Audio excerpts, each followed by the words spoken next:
Hi everyone, in this video, I will explain to you a guide to managing contents on Payload CMS tutorial for beginners.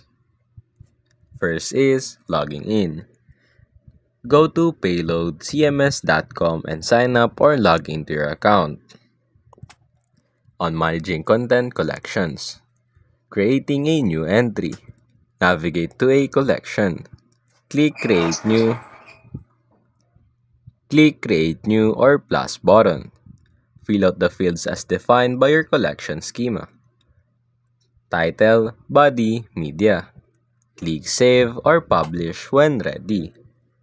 On editing existing entries, select the collection containing the content you want to edit. Locate the entry and click on to open it.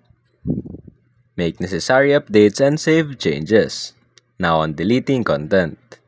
Open the entry you want to remove. Click the Delete button.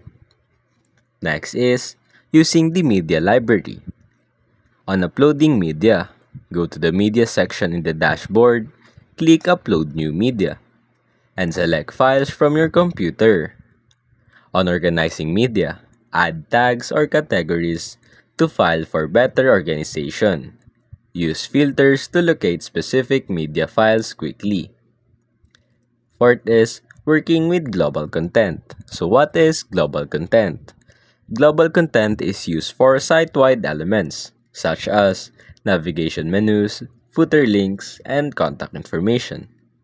How to edit global content. Navigate to the global section in the admin panel. Select the global content type you want to edit.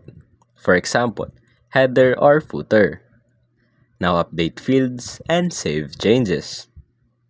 Next is setting up pages, creating a new page.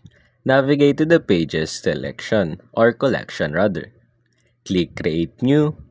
Choose the layout and fill out the page content, such as titles, log, blocks, previewing, and publishing. Use the preview feature to see how the page looks before publishing. Click Publish to make the page live. Next is Content Relationship. Linking content. Using relationship fields to link one piece of content to another. Select related items from the drop-down when editing a content entry. Next is managing user permissions. Adding new users. Go to the users collection, click Create New, and add user details. Assign a role, like admin or editor. Next is editing permissions. Customize roles to control access to specific collection or actions. Lastly is previewing content. Live preview. Enable live preview to see content updates reflected in real time on the front end. Draft mode.